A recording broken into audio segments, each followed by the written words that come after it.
We got the one and only Bill O'Reilly with us now. He's got a new book out. I mean, he's got 17 number one bestsellers already. This new one is Killing the Killers, The Secret War Against Terrorists. And obviously, Bill, you know from TV for many years. Bill, thanks for calling in.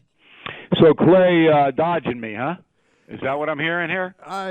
He's actually with the fam down in Florida. Yeah. That's all right. I'm happy to talk with you, Buck. But you tell Clay when he comes back, I want to be back with him too. He looks forward to having a good old fashioned throwdown on all the topics of the day. I promise you, Bill. I want to ask you first because we played some audio from I said back in October on this issue specifically of Roe. You will see a ferocity and an underhandedness that will surprise a lot of people from the about the left, unless you were watching the Kavanaugh thing closely. I mean, just on this, I've been calling it treachery, on this leak of a Supreme Court document of this magnitude. What do you see going on here? Well, you're 100% correct. The zealots on the far left, this is one of their key issues, and they don't want any intrusion ever on abortion. Nothing. So you get a headache a half hour before you're supposed to give birth, you can abort the baby. That's what they say. And when it looked like the Supreme Court was going to limit abortion, somebody leaked it out. Now it's up to the FBI to really find that person. Do I have any confidence that will be a robust investigation? No, I don't. But for us in America who want the best for every American, including pro-choice people, I think that everyone needs to calm down. So it looks to me like the states will have the power to regulate abortion after the June ruling by the Supreme Court. But abortion is not going to be banned. It'll be difficult to get in places like Oklahoma and Mississippi. But states like California and New York are even now writing new laws that say, come on up, we'll give you the abortion here. And probably the taxpayer will pick up some of the tab for you. So that's the likely outcome. What do you think this does to the, just looking at this from a political lens, putting aside the legal and the moral debates and arguments that this obviously brings up, but Democrats were floundering, right? I mean, they were having a really tough time trying to come up with any explanation for why almost a year and change into Biden's second year of his first term that the Democrat Party should stay in power, right? The economy's not good, the border's not good, crime is high, biggest war in Europe since World War II, which should have been prevented anyway. A lot of things where they can't spin it. So, Bill, do you think this is the mobilization point that they need, or is it not going to work out that way? Well, it'll work to their advantage slightly. Some women in particular will go over and, make abortion the centerpiece of their vote in November.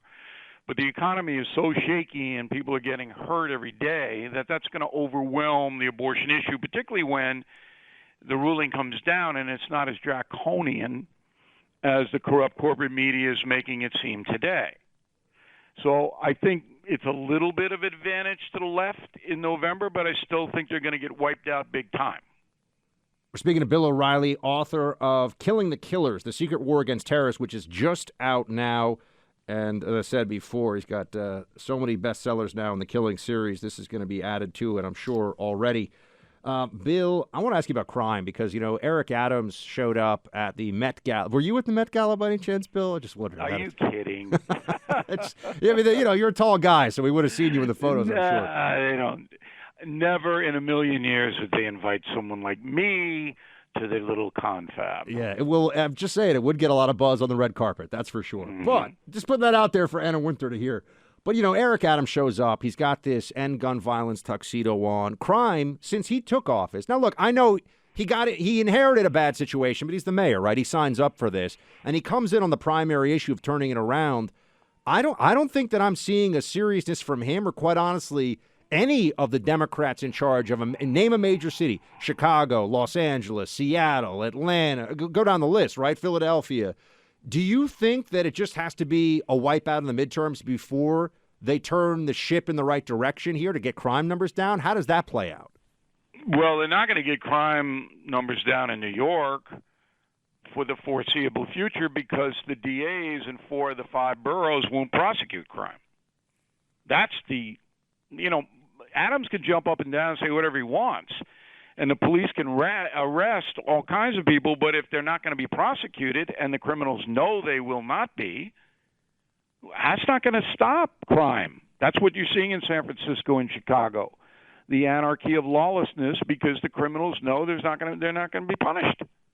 So why not carjack? This is not going to happen to us. We're not going to go to jail and probably not even have to go to court. Not going to have to sit in the jail cell because there's no bail laws in New York. So Adams, he could do certain things if he really wanted to. And I said, quite simply, you want to send a message, Mayor Adams? You want us to believe you? Clean up Penn Station. You can do it in 2 days. I could do it in 2 days. Buck, you could probably do it in a day and a half. You send the cops in, you sweep these people up. You say you can't stay here. It's a public health menace that you're here. Get out. You bring in sanitation to clean the place up, and presto, you got a brand new train station. Adams going to do that? No. Unless he sends a message that he's serious, the crime cycle will increase in New York City as it has in Chicago, L.A., San Francisco, Portland, Oregon, on and on and on and on.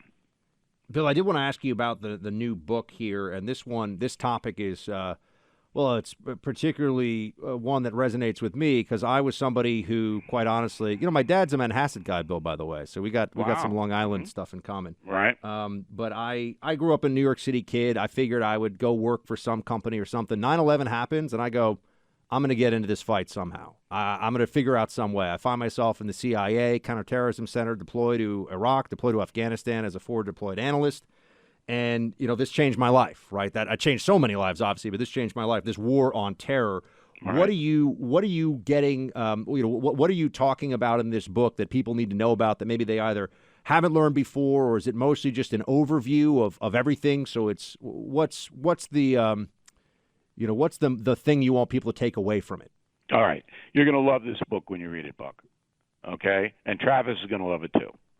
Every page is going to tell you something you don't know, even though you yourself are an expert on this topic, because we were able to talk to all of the national security people from the Bush administration on to the end of the Trump administration. And we got the inside story about Afghanistan and Biden. That ends the book. The raid on bin Laden begins the book. The anniversary was yesterday. Most of the stuff that we have in the book has never been put out there before. Much of it is classified information to this day. What Americans need to know is the war on terror is now heating up. Al-Qaeda is reconstituting in Afghanistan. ISIS is reconstituting in western Iraq and northern Syria. The Biden administration is not paying attention to this theater because they're tied up with Putin and Ukraine and all of that.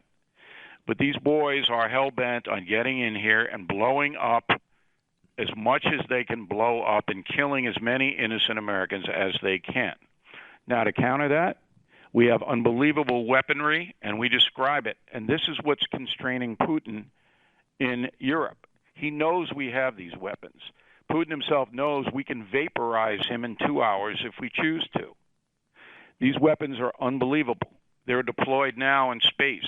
We take you through them.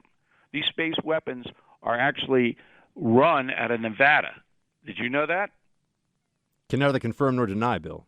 Okay. Well, very few people, Buck, know it, but we were able to trace it down. And this is what vaporized al-Baghdadi, Soleimani, the leaders of Boko Haram, and we take you through it. We put you there.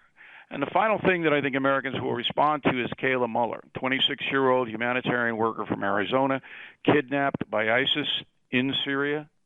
Okay, ISIS demanded a ransom, baited her parents. We got the emails. Her parents cooperated with us. Al-Baghdadi himself raped Kayla and ordered her murder.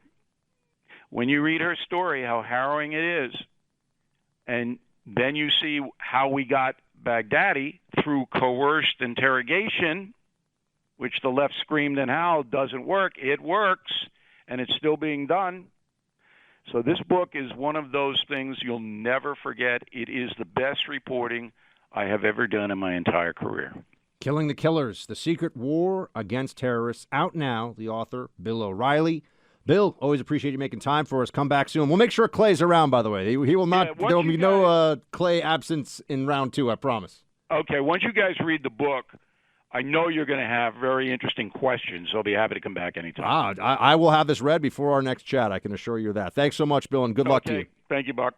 Let's talk to Stephen Moore now, former economic advisor to President Trump, co-founder of the Committee to Unleash Prosperity, and a senior economist at FreedomWorks. We promised we'd have him for you yesterday. We got him for you today. Steve, thanks for being with us. Hi, Buck. I could hear you yesterday. So it's good to be on the show. And, I do think, by the way, that we still have a chance at stopping a recession, but we better start getting going pretty soon. And we got to stop the massive trillions of dollars of spending that are going on in Washington. That is the match that lit this forest fire. So when I hear Chucky Schumer and Nancy Pelosi and say, "Oh, we to have more spending, more taxes," I just want to. How much of this do you think can be reasonably set? If we're going to be fair-minded about this, how much of what we're seeing right now is a result of what the Biden Democrats have done in the last 15 months or so? Well, I'll give you a number. You're not going to believe this, but you can look it up because it happens to be true. So when Trump left office, Buck, do you want to take a guess at what the inflation rate was in the U.S. economy in January of 2021? 1.8%? You're pretty close, 1.5. Not bad, Buckster. Okay. Pretty good. So think about that. No, but think about that, really. 1.5% in January of 2021. And here we are, 14, 15 months later? We're at 8.5%?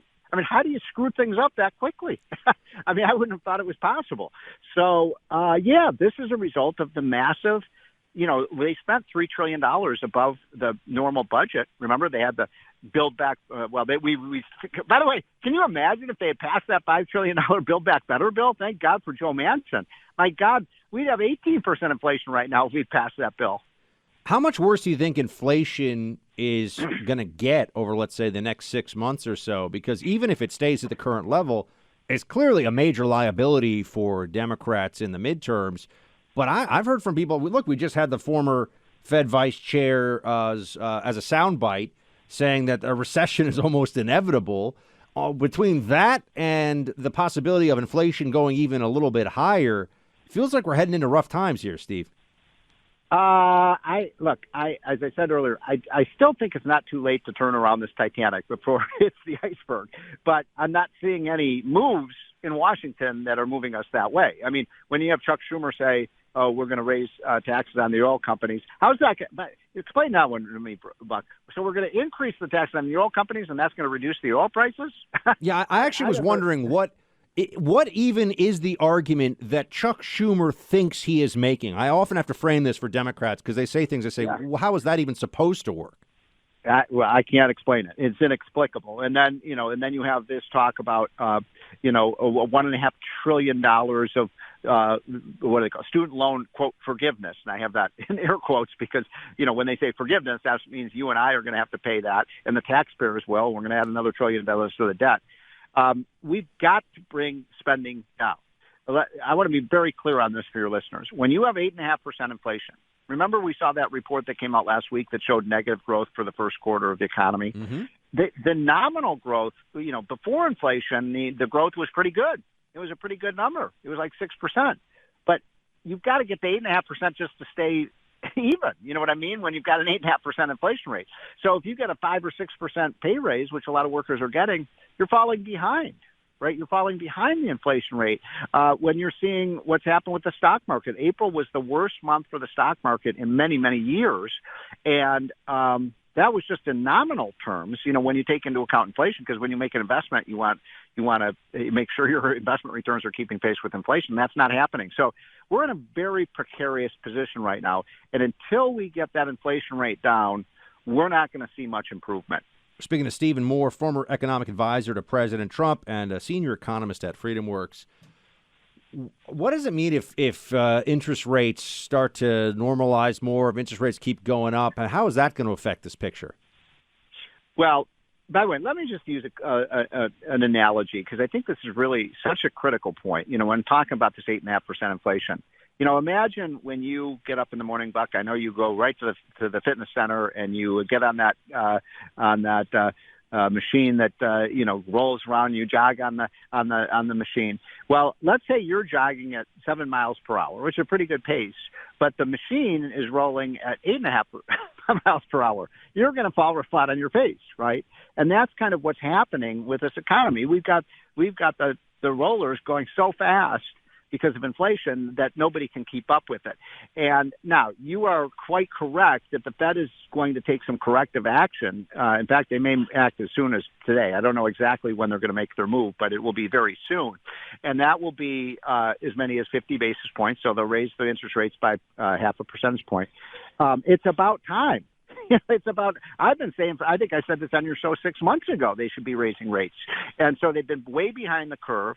And inflation, and that, to use another analogy, it's like a cancer cell in your body. As soon as you're detected with cancer, God forbid, you got to take that out, right? You got to get rid of those cancer cells. You can't let them metastasize. And that's what we're doing with inflation. We're not doing anything about it. It's getting worse and worse and worse. And it is going to kill the economy if it continues.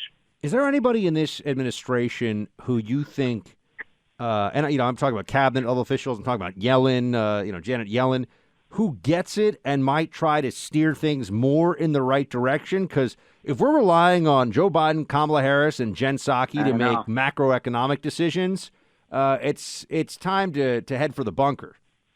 You're exactly right. So, I'm a Republican. I'll admit that. And I don't always love the Republicans by any means, but I have to give people like Bill Clinton credit. He had Bob Rubin. Remember Bob Rubin? He was his Treasury Secretary. And Bob Rubin was a very sound-minded guy. I didn't always agree with him, but he understood you got to keep your deficits under control. You got to have a good economy. There's no Robert Rubin in this administration. I am so disappointed with Janet Yellen. I mean, so disappointed. She's gone completely woke on us.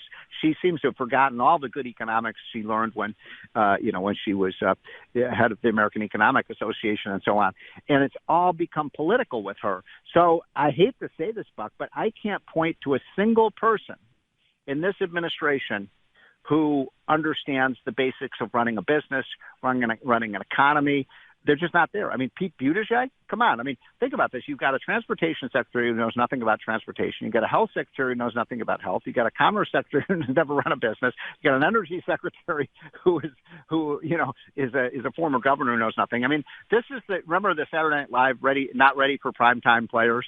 Well, that's what we have in the Biden administration. They're not ready for primetime players. And if I were advising Biden, I'd say bring some people into this administration who know something about how to run a business, how to make a payroll, and how to run an economy. Because I hate to say this, I don't see any. Do you, Buck? I mean, who do you turn to? No, I was wondering. You're the economist, so I'm sitting here wondering. Yeah. You got a friend named Bob or Tom or something who works at Treasury, who's up high and can actually make some good things happen. Because I know the players in this White House, and they're not going to get it done. And so I got to say, Stephen, you're not making me feel any better about the economic future we've got for the next 6 months. Well, I'll quote my buddy Larry Kudlow. You know Larry, of course, and Larry says it very well. The cavalry is coming. I mean, people are fed up with this. The question is whether we. Yeah, but is it coming in 3 years, Stephen? I mean, that's really that's a ways for people. A lot of economic pain can happen in the next 3 years, and to that end, the Republicans going into this midterm to make sure the cavalry can come, to continue with the analogy for a second, what should be their primary economic message? I mean, obviously things are bad. We know that. We talk about that on the show every day with inflation and a whole range of economic issues. What should Republicans say they would do differently? Well, get back to the Trump policies. I mean, look, I didn't always agree with Trump's behavior. I didn't agree with some of the things he did on the election and, that kind of stuff. But his policies, just his policies on deregulating the economy, getting tough with China, promoting American energy, reducing taxes to make America more efficient, getting tough on crime, all of those policies were very commonsensical. I can't tell you how many times people come up to me, even Democrats, say, I didn't like Trump very much, but I liked what he did. I liked his policies. So why can't we? I really honestly believe, this is why I'm so frustrated right now, Buck, if Trump were president today, the economy would be absolutely booming. I mean, I agree. So I hope we can set this or start to set this right coming up in the midterms. Stephen Moore, everybody, go check out his stuff at FreedomWorks. Stephen, always appreciate it. Thanks for calling in. Thanks, Buck. Anytime. Take care. We have our friend Raheem Kassam on with us now, editor-in-chief of the National Pulse. Raheem, good of you to join as always. Buck, great to be with you as always. So we've got, I've been calling her Soviet Mary Poppins. You were on this. I know the National Pulse has, Clay likes that, by the way. I think he's hearing that. That is amazing. Thank you. Appreciate that. You were on this over at the National Pulse at the site you run early on. Mm-hmm. It turns out the disinformation czar not only has a penchant for musical theater, but also for disinformation that specifically targets Republicans. What do the folks listening need to know about this one? Yeah, look, I mean, I think everybody is quite well aware at this point that this regime out of 1600 Pennsylvania Avenue is so intent on stopping people getting accurate information about the malaise, the economic malaise, the cultural malaise that is engulfing so many parts of America right now, that they are now moving on to putting a disinformation czar in charge of kind of ratting out people who the White House says aren't telling the truth they want out there. And this appointee who is going to, run this operation out of the Department of Homeland Security, by the way, which kind of gives another dark and murky and Big Brother-esque twist to all of this. Well, her name is Nina Jankowicz, and we started to look into Nina Jankowicz because we've done so much reporting on who these fact-checkers really are. And this one, I just knew from the start. I thought she's got to have some of these same affiliations that all of these other people have had for so long.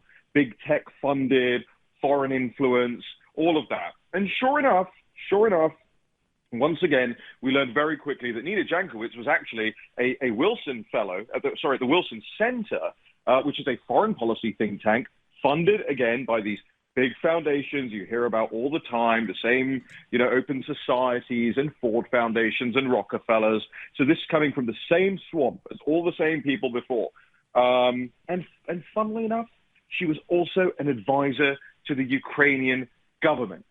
Now, those things you go, all right, well, you've got somebody here who has some different experiences, not sure what her relationship to journalism and misinformation is.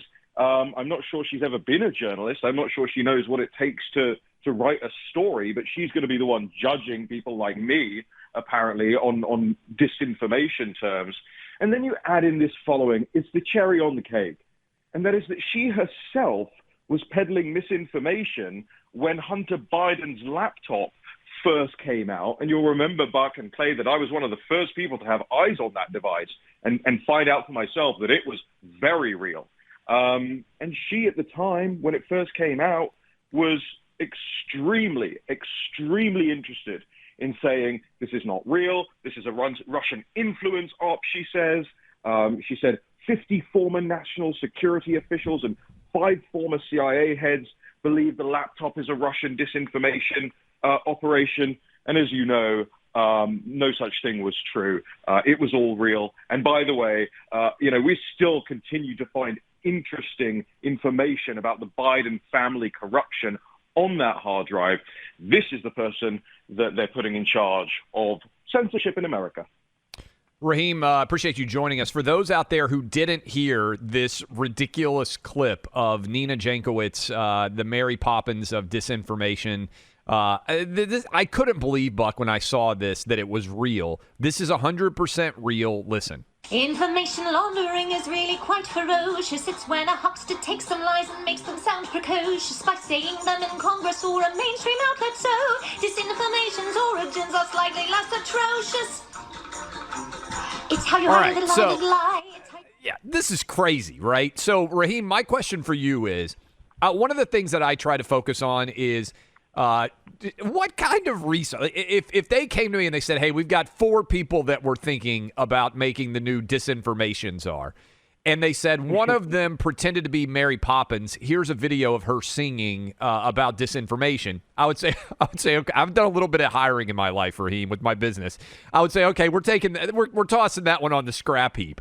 What kind of research do you think, leave aside the stupidity of the disinformation job in the first place, do you think they did any research at all in the Biden administration? I tweeted this out because it does feel this way some way, Raheem, and I know you're not necessarily all in on American sports necessarily, but it feels like the Biden White House is tanking for a top draft pick. When I hear that clip and see that they picked her for this job, I feel like they're purposely trying to destroy this thing from the outset.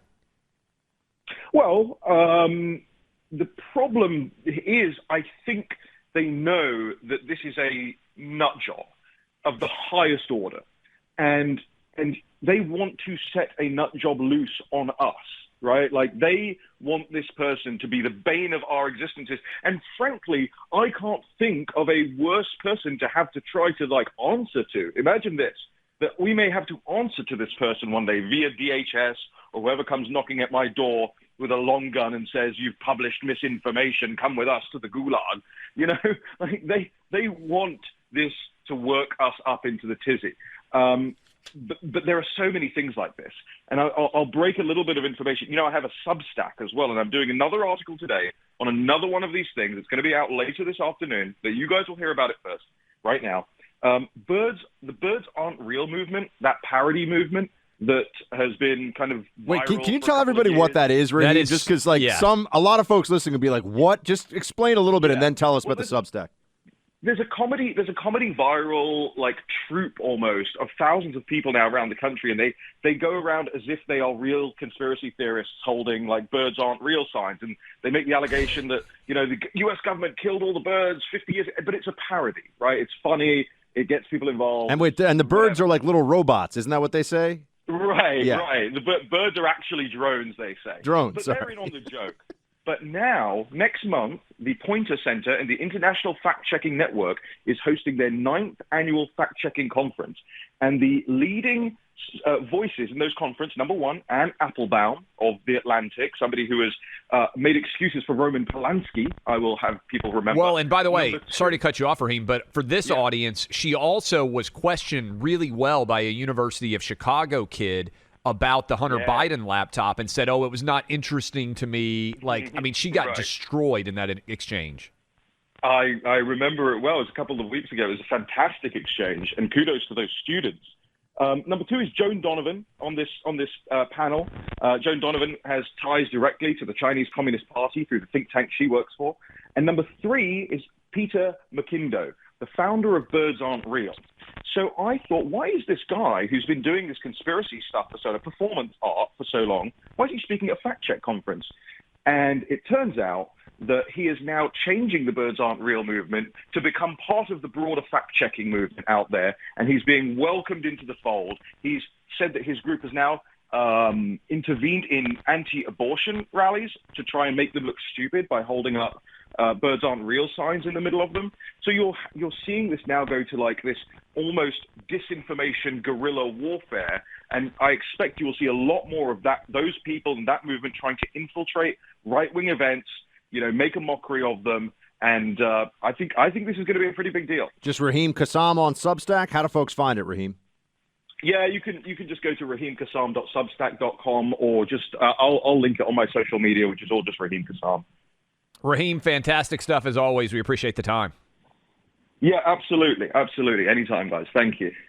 We are joined now by Tyrus, who is on an incredible string of successes. He's got the #1 overall book in America on Amazon for much of the past couple of weeks. And also, he's on the biggest late-night show in America, Gutfeld.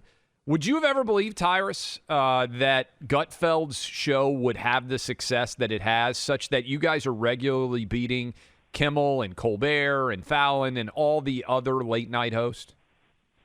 You know what? I thought we had a shot because once comedy became an endangered species, I thought that maybe people would rather hear jokes than have to do homework after a late-night TV show.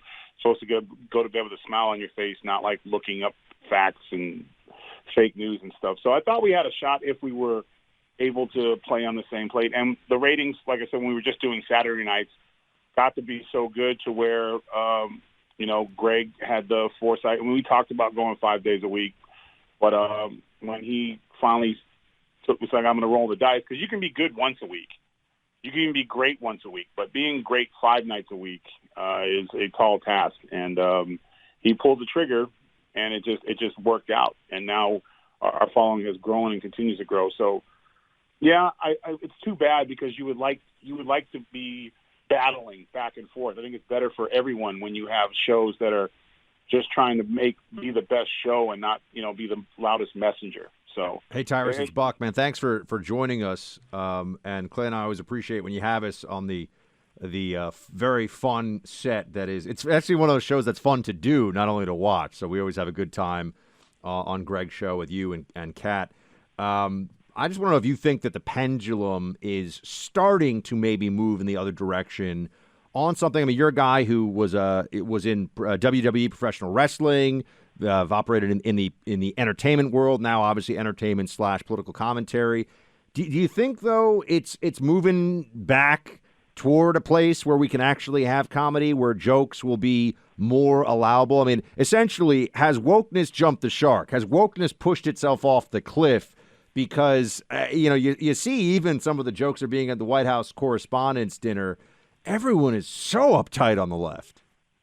Well, you made a great analogy when you said push. The pendulum has been pushed. They pushed the pendulum. And, because it used to be guys like Bill Maher would be considered super liberals, and the pendulum has pushed past them to where they're going, wait a minute. And they pushed so far. And another thing they did was I described the woke progressive movement. It's like the Wizard of Oz. There's all these, they use Twitter for all the smoke screens and firecrackers, and there's just this giant nation of this giant voice that's going to take away your life and your career. But when you pull that curtain back, it does not represent the pulse of this country, not even a little bit. And my book is a testament to that, because according to them, I am, the worst. I'm a breeder, I'm a man, and I'm a Republican. So you can't get any worse than that.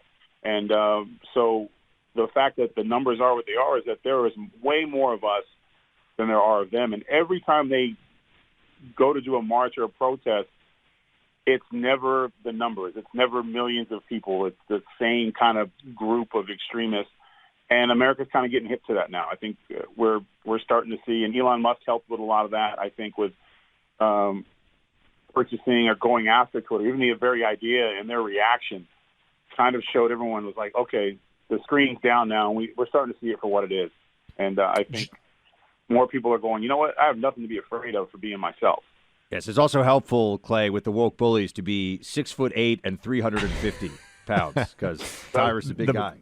The book, by the way, that does help. Just Tyrus, a memoir. You can see Tyrus just about every night on the Gutfeld show on Fox News.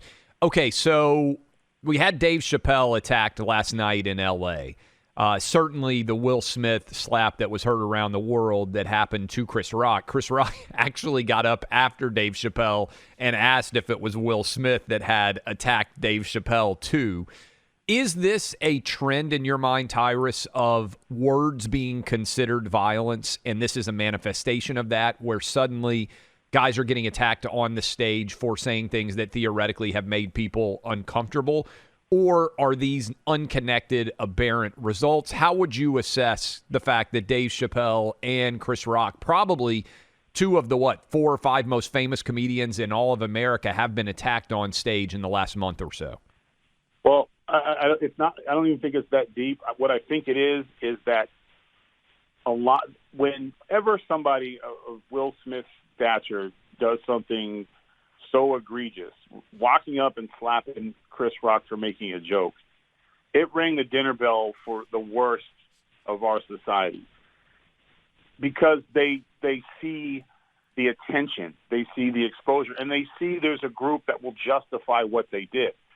So when he wasn't sitting there sipping a beverage and Chappelle made a joke and he was like, oh, I'm offended and I'm going to go slap him. He came to the show with a plan, and he was waiting to do that because two things were going to happen. One, whatever weird political message he has will come out, but his face will be on every TV show, and there will be a group of wokesters who will come out and use it to attack Chappelle, saying that his comedy leads to violence. It's just like saying the gun causes violence. And it'll be the same thing where there'll be this whole pulpit to where if he wasn't doing these things, if he wasn't dressed that way, he wouldn't be getting attacked. And people have had enough, and they're going to try to spin it, and this guy in some circles is going to be a hero.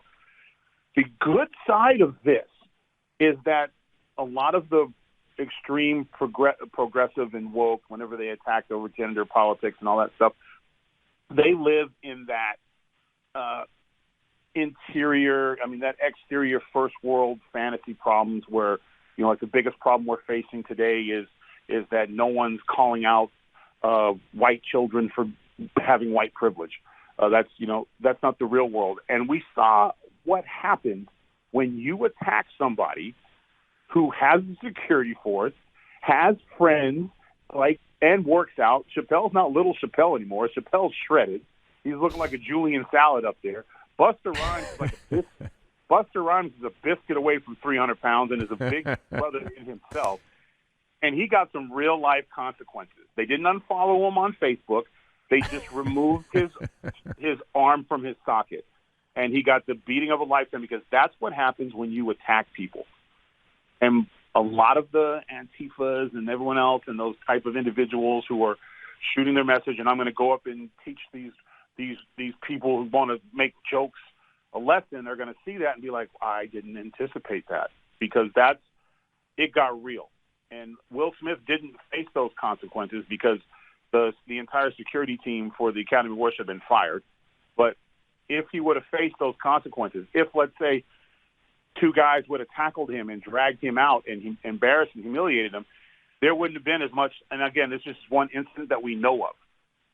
We don't know what's happening in small clubs everywhere with small comics, but we're seeing it in schools. Like, if you guys are going to go speak at a college, they would think it's perfectly fine to threaten you. We even saw that. I saw one. I think, Buck, you're on the show. They threatened a 60-year-old woman who was there to talk about getting along, that they wanted to fight her. It's just, they ring the dinner bell, and this is the stuff that happens when when a comedy is attacked and it's justified. Everyone who justified what Will Smith did, they're condoning this type of behavior. And I called it. I said this would start to happen.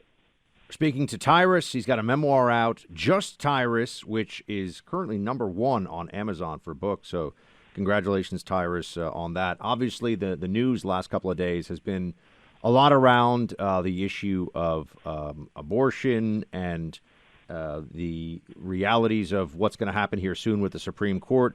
There's an excerpt from your book, Tyrus, that I just wanted you to expand on this and have a moment to speak to folks across the country. You said, my mother could have had an abortion and no one would have questioned her at 15 years old, but she chose to have me. I hear that and I just think the right choice, the brave choice, and obviously you're here with us today. What do you want to say to people listening all across the country, given this is such a topic of conversation right now? Here's my spin on it.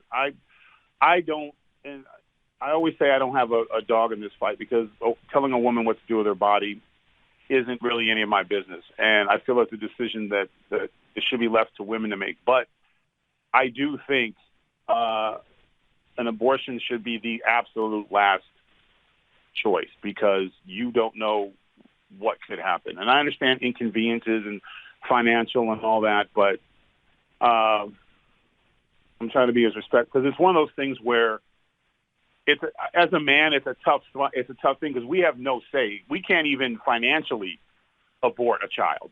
You know what I'm saying? We can't be like, you know what? Sorry, dear, I don't want to pay for this, so I'm going to abort all responsibilities. Like, we don't even have that right. So I just think that when it comes to this stuff, you hate to see the fighting and the protesting. There has to be a thing. I don't think states making the choice is a horrible idea.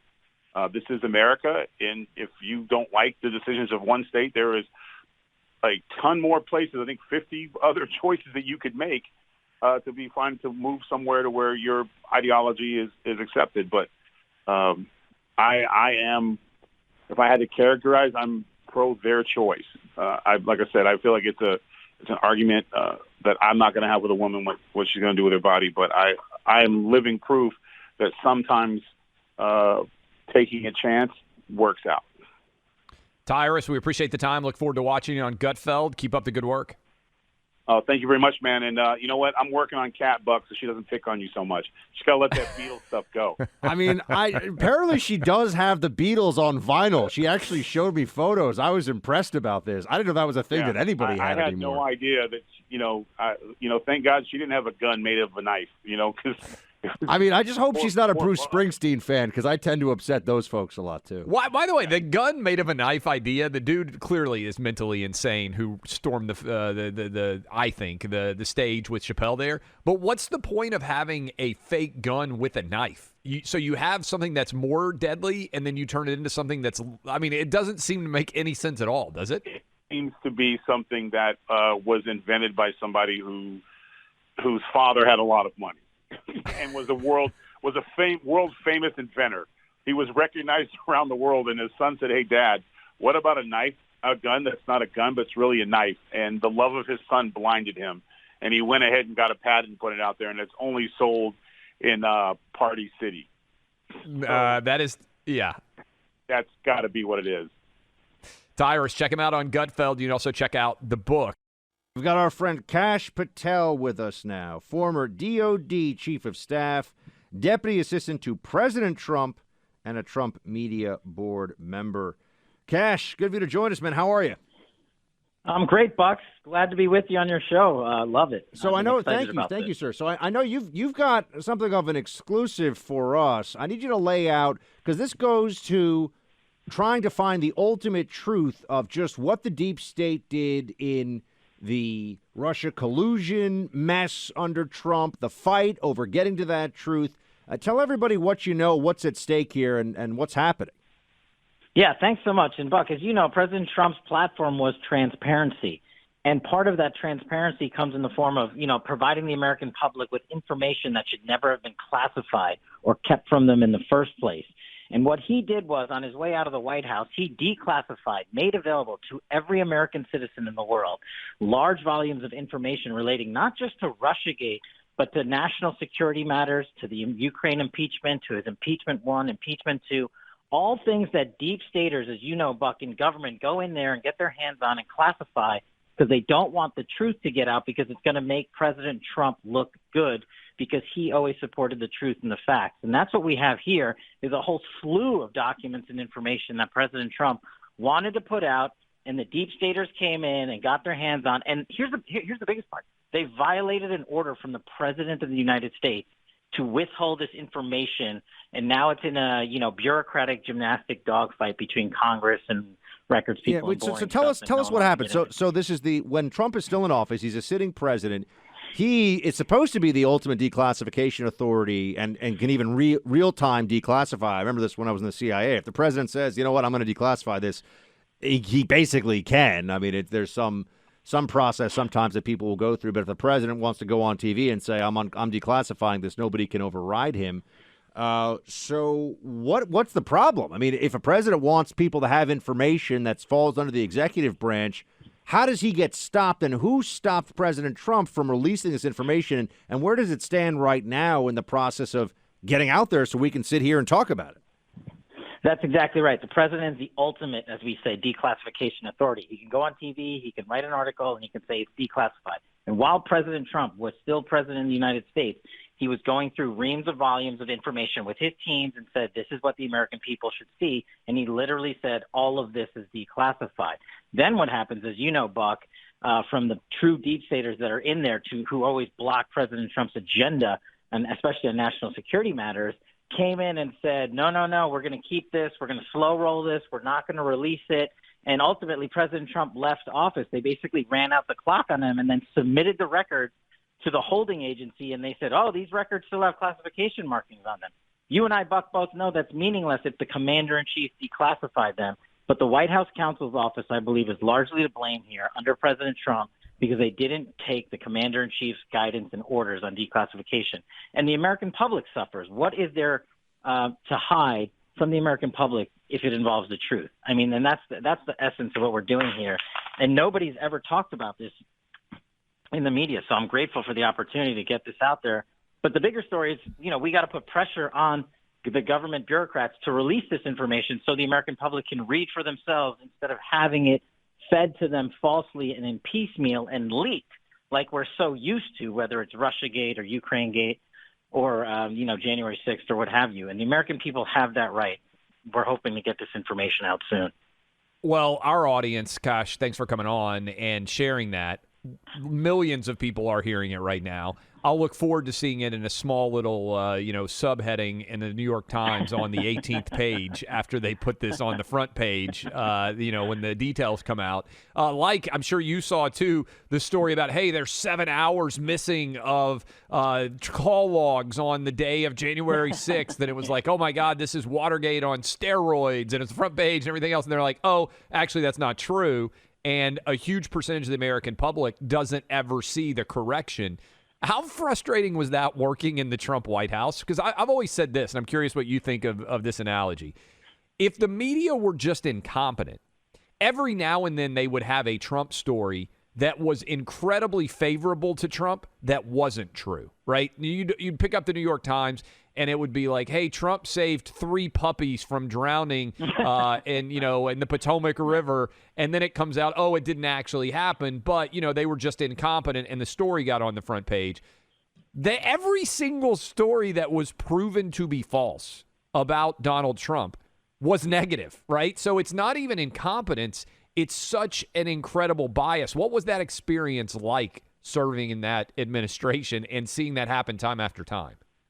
Buck, this is why you have the best radio show in the country, because you phrased it better than I ever could. It is extremely frustrating, and it's not just incompetence. I take it one level further when I talk about it to journalists. It's disinformation. It's feeding the American public intentionally false information and lies to advance a political narrative that jeopardizes American national security interests, be it the Afghanistan withdrawal, be it now the Hunter Biden laptop story, which we all knew to be true, but was completely reported as false. And here's the problem. The American public, most of them don't catch up to it. Your viewers do because they care and they're dialed in. But months and months and months and years of information was peddled out by the likes of Adam Schiff and the New York Times and the Washington Post, whether it's Russiagate, Hunter Biden laptop, Afghan withdrawal, January 6th. And the record is corrected, as you noted, in some footnote buried on page 18 of a story 2 years later. The problem is that disinformation politicizes the national security apparatus of the United States. And what do you have? You have a Joe Biden as president as a result. You have a border catastrophe. You have an opioid crisis. And you have Russia and China on the rise and America on the decrease. And that is the ultimate politicization of the national security apparatus. That's what I faced. That's what I fought. And that's what we're continuing to fight. We're not gonna sit here and take a knee because President Trump isn't in office right now. We're speaking to Kash Patel, former DOD chief of staff over at the Pentagon, deputy assistant to President Trump in the White House. And Kash, there's so much I could follow up with on Clay's question there just a second ago, but I did want to ask you, having been, I was obviously inside the belly of the beast in some way at the CIA. You were at the Pentagon and the White House. When you see who they are defending and elevating as the White House disinformation czar, does this go even beyond? I call her Soviet Mary Poppins. Does this go even beyond what you thought was possible for the deep staters? Unfortunately, they've proven me wrong. It doesn't go beyond what I even thought was possible, because now you have the Secretary of Homeland Security going on national TV and before Congress and saying, I can't comment on the Steele dossier and the fact that it was disinformation, but I'm going to place the head of the Ministry of Truth, a lady who said the Steele dossier was verified information that should still be relied on, and she said that in 2020 and 2021. This is a type of disinformation. This is a type of deep state that has corrupted American politics, and this is why no one trusts our national security program anymore and why it's on the rapid decline. And to stand up a quote-unquote Ministry of Truth or whatever you want to call it, the Disinformation Bureau, and they come out and they say, we're not going to monitor American conversations. But you and I both know they mean they're going to monitor American conversations. It just so happens if you're with President Trump or a conservative, your conversations are getting monitored and the rest are not. Kash, do we have any update or what you expect to see going forward with the Durham probe itself, obviously, as it continues to progress? What are you hearing? What do you expect to see? What should our listeners know as it relates to that? Yeah, look, I'm a little biased here as a chief investigator for Russiagate during Chairman Nunes and a former federal prosecutor.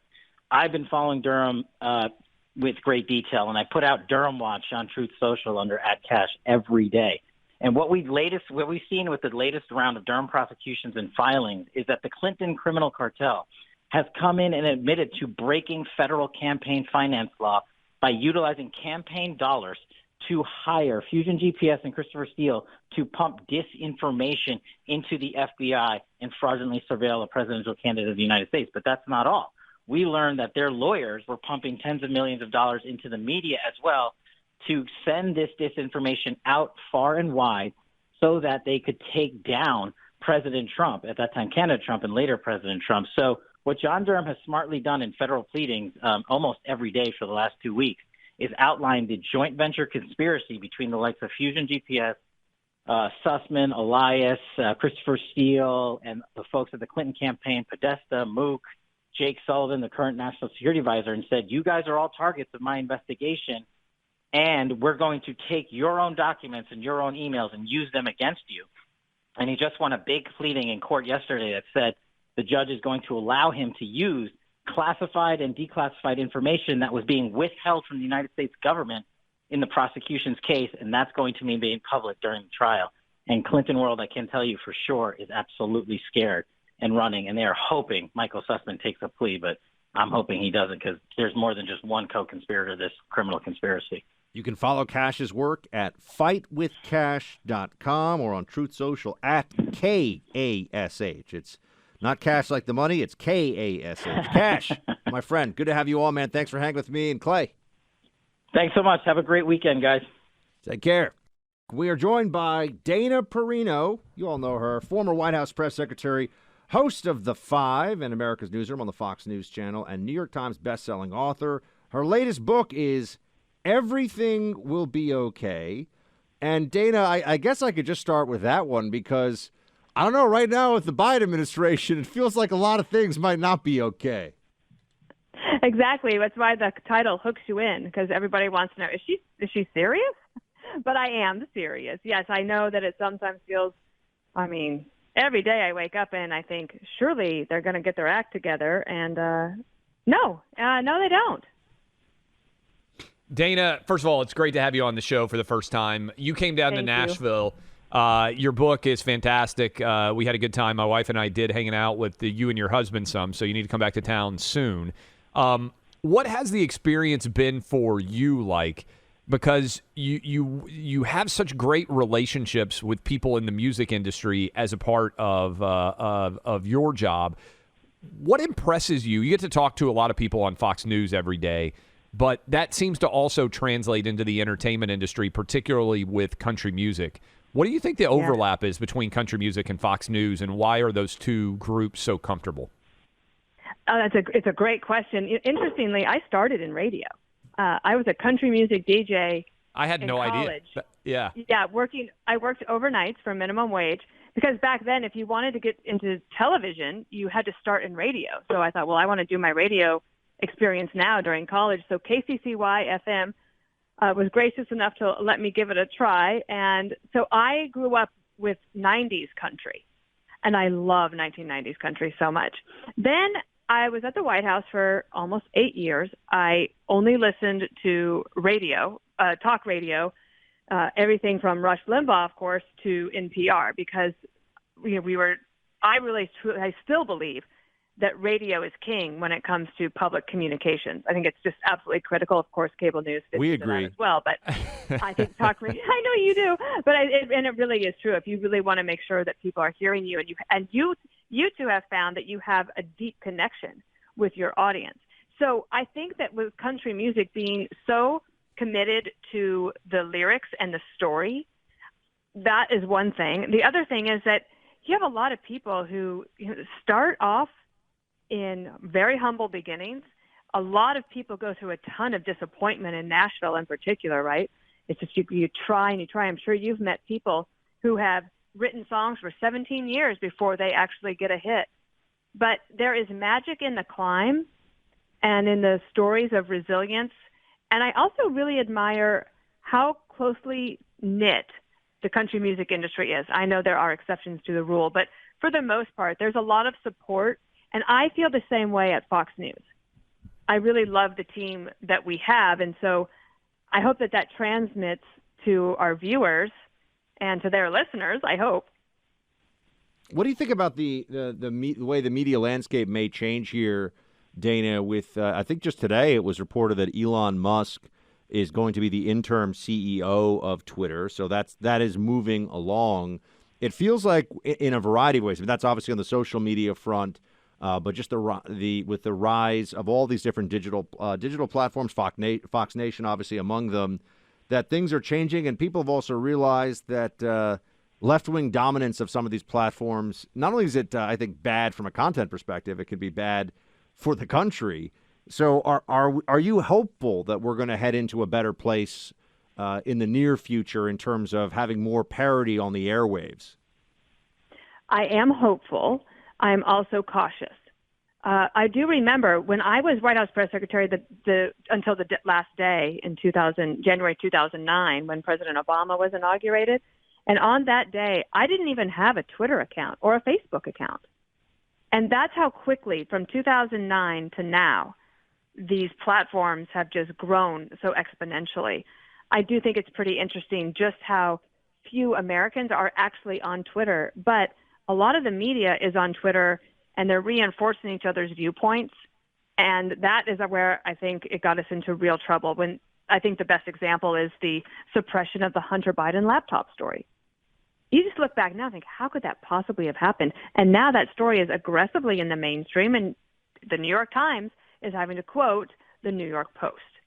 So that is changing a little bit. I'm hopeful that Elon Musk can bring about some change and at least maybe some sober-mindedness.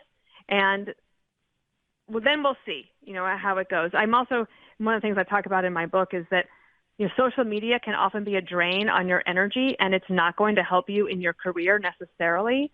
So I'm encouraging young people to kind of make a step back and be very mindful about what they're posting, because your future boss cannot unsee that. There's no doubt. The book, by the way, we're talking to Dana Perino. She's on The Five. She's also America's Newsroom. You know her from Fox News. Everything will be okay. That's what I was going to ask you about is the 8 years that you spent in the White House. You're talking about the different ways that you consume media. One of the biggest challenges, I would imagine, whether you're a Democrat, Republican, whoever you're serving and whoever you're working for in administration, is trying to figure out what matters in a day where everything is kind of coming at you in a fire hose effect. How much more difficult do you think it is, no matter what job you have in politics, to figure out what actually matters, what's actually true, and how to manage your day on a day-to-day basis today than it might have been 10 or 20 years ago? That's very interesting, and I think a lot of it comes from the top. So whoever that leader is, the commander-in-chief, that person has instincts, right? They got there for a reason. And I would say, I think that my boss, George W. Bush, was able to do that. He would be able to say, all right, and we'll deal with this, but no one's going to think about it in 3 weeks. So he had his finger on the pulse. And, of course, you have advisors that tell you that. President Trump is very good at it because he knew. Now, I don't think, and maybe this is just a little bit of my own bias, I don't think that President Obama or President Biden are very good at it at all. Because if they were, then they wouldn't have such dismal polling numbers on the question, does President Biden care about the issues I care about? His numbers on that have been very low from the beginning. And so, for example, everyone's talking about inflation. What did they spend 3 days talking about this week? Student loan debt and then Roe v. Wade. Yeah. They're not talking about inflation. They're avoiding it and avoiding the issue that everybody is dealing with every day because they're going to the grocery store, the restaurants, they're filling up at the gas tank, and they're upset about it, and they avoid that. And avoidance is not a very good strategy, and it shows in their poll numbers. We're speaking to Dana Perino, former White House press secretary, best-selling author. Her new book, Everything Will Be Okay. I'm going to have to get a copy because I feel like I go to bed every night thinking, oh, my gosh, what's the country going to come to? These libs are out of their minds. The commies are running amok. But Everything Will Be Okay is her book. You can get it on Amazon. Dana, you are also, like me, a dog lover. And you very have, much. I want to say, it's not a Weimaraner, or is it a Weimaraner? What kind of dog do you have? It's a cousin to the Weimaraner. It's a Vizsla, so it's the Hungarian version. So, see, I'm always fascinated with this because, like, my family, we have a French Bulldog. I grew up with a Boston Terrier. These are very, very common breeds. How did you come upon, because I'd say probably like 80 to 90% of our audience has a dog. I would just throw that out there, I'd guess. How did you come upon Vizsla as the choice? I'm just curious. I've always wanted to ask you this, and now I'm taking my chance. Well, it's a great story. So I met my husband on an airplane. He's 18 years older than me and British. And I lived in D.C. at the time, and he was in England. We fell in love on the plane. Believe it or not, it is true. That was 25 years ago. And I moved to England, and we both wanted a dog. He wanted to get a black lab, and I sort of cringed at, having to clean up all the shedding of a black lab, even though I love all dogs. And I really wanted a Weimaraner because I loved those William Wegman photographs, if you remember. They were in all the calendars, and there were books about them and greeting cards. So we just were in a hurry, and we happened to be in Switzerland, and Peter had to visit a client. I got to go with them, and we arrived, and there was a 3-month-old Vizsla, and then an 8-year-old Vizsla, and a 12-year-old Vizsla. So it was like we saw the progression of what a Vizsla would look like. And they're extremely affectionate and athletic, which I really like, and only have one coat of fur, so they're quite sleek looking. And that was it. We fell in love with the breed. And so we have now Percy. He's our third. That's funny. My brother's dog is named Percy. He's got a Pomeranian. Should Clay get a Vizsla for the boys, Dana? Wait, Clay, what kind of dog do you have? Cats. Well, yeah, this is a sore subject, Dana. We've got 2 Bengal cats, which are non-shedding cats. My wife is a huge cat person, and I don't think I told you this, Dana, but during the shutdown and everything else, when the kids were out of school, Laura assigned them, my wife, one day, to give me a persuasive speech on why we had to get cats. So my then kindergartner, my 4th grader, and my 7th grader, all one after the other, made a speech on why we had to get cats. And by the end of their persuasive speech, Dad had been outvoted, and so we have 2 cats. And do you want a dog? Look, I've got 3 kids, Dana. I feel like they are they're like dogs times 10 in terms of the mess that they make. Yeah, that's true. And I guess the thing is, as we get closer to Mother's Day, the boys don't get blamed for the messes as often as the dad does, it seems. The apple may not fall far from the tree, but so our house is kind of chaotic at times. I just have I have a saying that I made up that a boy needs a dog and a dog needs a boy. But that in particular for boys growing up with dogs, there's something about that companionship and learning of the responsibility, and also they become more compassionate people. I think that's probably my true. Own theory. It could be a Vizsla puppy in the Travis household at some point in the future. Uncle Buck's going to show up with a dog someday. You think you're getting a steak if Hunter Biden gets indicted, Clay? You're getting a Vizsla puppy, buddy. That's how we're going to do this. Dana. By the way, Dana, I was going to say, sorry to cut you off, Buck, but I wanted to mention this for you. Dana reads sports needs to be a regular part of you and Bill Himmer's show, by the way. I saw the clip recently of you reading sports headlines, and I got to tell you, that is gold, and you guys need to break it in as often as you can into the repertoire. I will let the producer know. The reason it started is because Bill's very good at reading sports.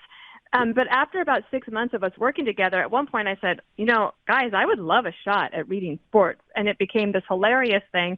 And I don't pretend to know what I'm doing, but I really try to give it my all. Yeah, I love it. So thank you for noticing. The book is It's All Going to Be All Right.